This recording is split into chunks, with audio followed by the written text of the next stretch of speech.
and these industries. And the point is of this convention that we need to help some of these industries in developing countries get the technology, but also get the venue and the markets to share their cultural expressions and their cultural creativity. It's a rather sensitive convention because, to be honest, when it was negotiated, the United States was not very supportive of it because, in particular, the film industry and markets. And if the convention is saying we need to help the industry in Bangladesh develop and actually be able to sell some of their music and have some more technology, have some training and experience, this is what that convention is about. Because again, culture is about development too, and cultural industry helps social cohesion, helps mutual understanding, helps peace and stability, but it also helps development. And so this is one of the new conventions that is very popular, but is going through its trials as we see member states ratify it. And a convention is obviously something that is binding. So this is another interesting aspect of what UNESCO is doing in terms of influencing governments in terms of cultural exchange and the importance of culture. You'll see that it's extremely important within the UN. We're all thinking about cultural communication and intercultural dialogue. But when you have an issue put before member states and it's negotiated and they finally come up with an agreed upon language and you're starting to have this kind of universal approach, a kind of legal mechanism and an understanding and respect for an aspect of culture, that raises the profile, that raises the credibility, and it puts a bit of pressure on governments to say, okay, now this convention is out there, will we ratify it or not? It means we have to change our national laws. But it's an interesting issue, and we want to keep the bar high and stay up with all the states that are ratifying a certain issue, a certain cultural issue. So this is a very good impact of what these conventions can do.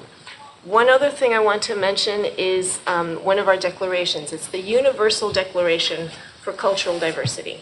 This is from 2001. This is not a binding instrument, but is nonetheless what we call a standard-setting instrument because it was negotiated by governments. And this Universal Declaration on Cultural Diversity really was the first international instrument to come out and say cultural diversity is so important to what we do because, again, it's the chance for development, it's the chance for social cohesion, but it put it on the map for government policies. And through this, our conventions on intangible cultural heritage and on the diversity of cultural expressions were able to develop. One of the things it says in the very beginning, in the preambular paragraphs, I'm just going to mention a couple of things. It says, affirming that respect for the diversity of cultures, tolerance, dialogue, and cooperation in a climate of mutual trust and understanding are among the best guarantees of international peace and security. Now, believe it or not, me as a cultural officer in UNESCO's liaison office here in New York, attached to the UN, I'm involved in this CTITF, the Counterterrorism Implementation Task Force. I thought, why am I involved in the Counterterrorism Implementation Task Force? Because there is a global strategy of counterterrorism, which was, again, adopted by all the member states at the UN. It has certain pillars: financing of terrorism, weapons of mass destruction. But the very first pillar that the member states devised and argued about and put an emphasis on, the conditions conducive to extremism. Why is UNESCO involved? We're actually named in 3 of the articles of Pillar 1 of the Global Strategy Countering Terrorism. Because conditions conducive to extremism means you have to educate people, which is what I said in the beginning. You have to make sure that through education we are addressing some of these misunderstandings. We have to have intercultural dialogue and interreligious dialogue. Dialogue, by the way, and cultural diplomacy isn't just between governments or between states. It's not just across borders, which is obviously important. It is also within our societies. If you look at urbanization and the rates of urbanization these days, more than 50% of the world's populations are in cities and moving to cities. Those are multi-ethnic, multicultural societies. So our cultural diplomacy, while it happens abroad and internationally, happens very much within a country and right at home. If you want to bring communities together locally also, you have to think about how am I going to talk to my neighbors? How are we going to be inclusive in our school systems? How are we going to address jobs and rights? All of this is happening right here. I mean, New York City is one of the best examples in the world of how we can see that the most dynamic, most safe, most secure cities and populations are the ones that have that social cohesion and that mutual understanding and respect. But that has to be learned, that has to be taught, that has to be a policy. It has to be an intentional effort by the community, by teachers, parents, local government, national. I mean, it goes all the way up to national governments and the international organizations like the UN. So, well, I was moving from the counterterrorism, but again, to say that these conditions conducive, governments and the states within the UN are really recognizing the importance of intercultural dialogue in our security and in our development. What else? I was going to mention a few other projects, but I think I'm using up too much time. So I guess I'll wrap it up there, but I'd be happy to take any questions because there's so much that we're doing. In terms of communication, I didn't even get into what UNESCO does in terms of culture and communication and what we call media literacy, the emphasis on languages and multilingualism, even with sciences and biodiversity and cultural diversity, and what are the links and how that's going to be useful for sustainable development. We're so vast, but I'm trying to stay focused. But thank you very much. Thank you very much, Rachel. Rochelle, excuse me. We're now going to, I'm going to just quickly interpose. That's as good a UNESCO presentation as I've ever heard, so hats off to you. Let me now turn to Rachel Cooper of the Asia Society. Well, let me just say a few words. First, thank you for inviting me. It's wonderful to be a part of such a wonderful discussion, and I think a place of real passion for the work that we're doing. And it's also, I think, important that we're looking at it from different perspectives, so I really appreciate being here. I want to take just a moment to say something about what the Asia Society is, because many people don't realize what the institution is, and like so many of the institutions we talk about, we wear a variety of hats. The institution is about 53 years old, and it really looks at Asia from a variety of perspectives. So it has a very vibrant policy component, which many people, if you're coming from the arts, you don't realize that that's an aspect of the institution. It has offices, not only 5 offices here in the US, but 7 in other parts of Asia. It has a very vibrant education department, and it speaks to some of the things that have been brought up already, and I want to mention that because the institution's education department is really about advocacy within policy in education. And it's primarily national as well as global. A lot of it is the states' initiatives trying to look at the standards, and I wanted to mention in particular going global, this whole idea of global competency, because I think it speaks to everything we're talking about. If young people aren't globally competent, you know, if it really is only narrowly defined in terms of what it means to be a civil citizen of not only the United States, but globally, then education is crucial. And I think that also comes into being a democracy. So I wanted to mention that aspect of the work of the institution. Now I want to talk more specifically, and I have some things on that if you're interested in that. I want to talk more specifically about a project that I've been working on. As was mentioned, I'm in the Cultural and Performing Arts department of the institution, and we've been working on a project called Creative Voices of Islam in Asia for the last 3 years. Again, it's something that pervades the whole institution. And within the educational department, we have a guide that's called Interweaving Cultures, Islam in Southeast Asia. Creative Voices of Islam in Asia also included a project that we partnered with BAM on called Muslim Voices Arts and Ideas, as well as the Center for Dialogues. And I think partnering, of course, is crucial in doing this kind of work. The work that we're doing right now that I want to mention in particular, this is now the third year of the project. And the project has really started to look more specifically at strategies and principles for how to engage. And I would also agree with my colleagues that it's important to see this, maybe to see what aspects are about diplomacy, but the idea of exchange, engagement, and people-to-people interaction is important. Whether that's happening online through mass media, or whether that's in fact meetings that are very direct, and I would argue both of those are really crucial. But you were all given out this article that had to do with a recent effort that is in fact Dance Motion, which has taken dance to 3 continents. And it was very impactful. I was in Indonesia at the time that this effort was taking place in Indonesia. So that was an effort of taking American artists to Indonesia.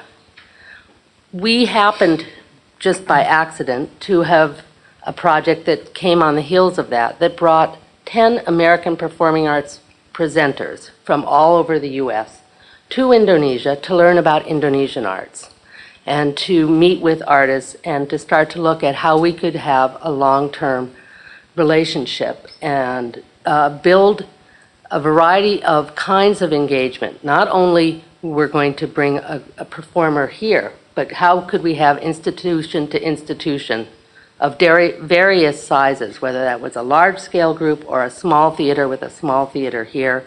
And also how could we really institute more education and understanding of those cultures, going both ways. And what I thought was so important about the fact that we came on the footsteps of this other project was that it really underscored that the interest and curiosity was two-way. And I think that's really important, that we don't just see this as, at least from the American side, that we're sending out our artists, but that we also have an interest and curiosity and desire to interact in the same way.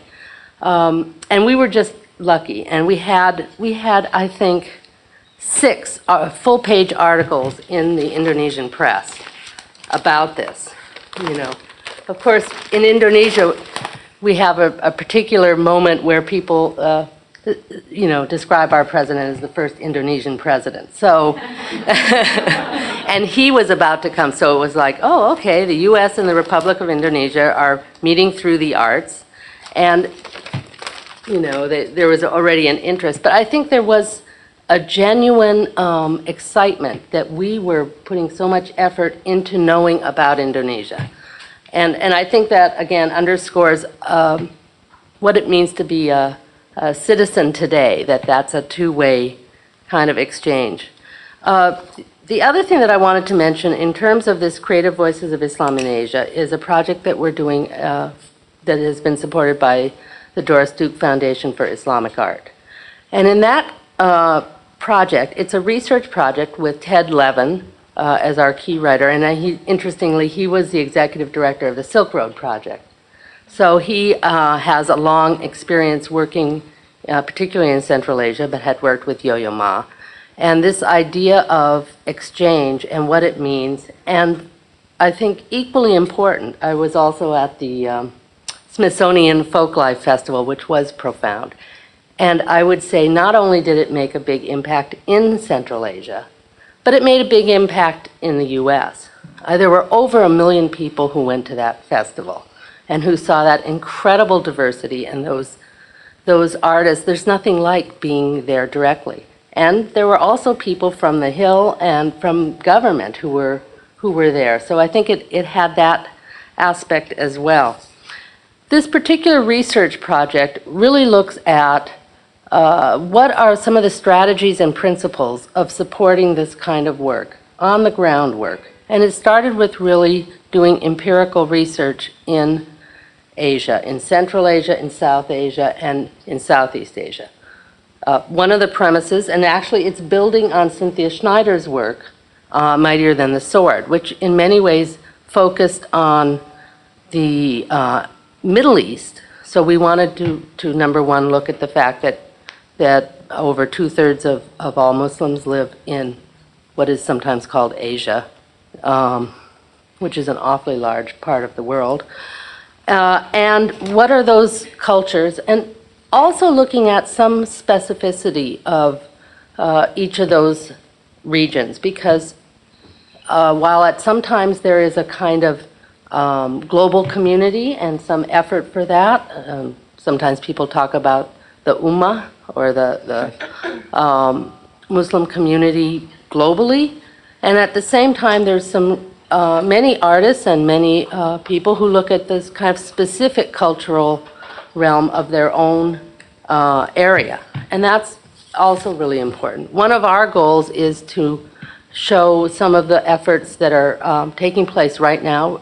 You were talking about exemplary work, so really looking at what are some of those grassroots efforts, how are those being manifested, and how are they potentials for intercultural and international exchange. I would start with this idea of, as I mentioned before, two-way exchange, and the idea of public-private, the idea of scale. Many of these efforts, and I think that's been alluded to as well, are taking place at a grassroots level. They're coming from the informal sector, and they are taking advantage of new forms and new technology. In fact, this report is called Making a Difference, and it's about linking Muslim Asia and the US. But we're starting with looking at what's actually happening on the ground and what are some of these very inspirational arts activities that we can all learn from. Many of them, in fact, are being created kind of spontaneously by young people. And I wanted to mention a couple of those. And some of them, what is very interesting in looking at something that looks at Central Asia, Southeast Asia, South Asia, is to see that some of these same kinds of strategies are coming in all of those areas. I mean, the obvious one, of course, is using technology. I'm finding that there are kinds of projects with filmmakers where they are creating dialogue amongst schools, amongst diverse communities, and using those films made by young people to create dialogue. The idea of mobile theater is another one that we're finding is created by young people. At the same time that you're having some of this work that's happening with media, I think it becomes all the more important, and it's very clear from what we've been seeing, that people-to-people exchange, direct meetings are crucial. It would be unfortunate if we only looked at, if we don't reach 1 million or more people, we haven't made an impact. Because I think often it's that very immediate meeting of artists, as you probably know in your own lives, when you've seen a really powerful artistic performance, it changes you. And when you've had a chance to meet with artists, and when artists meet each other, it changes them. And that's, I think, a major part of the kind of exchange work that we're doing. It doesn't contradict the larger kind of mass movement and use of technology, but I think they have to go hand in hand, and we don't want to lose one to the other.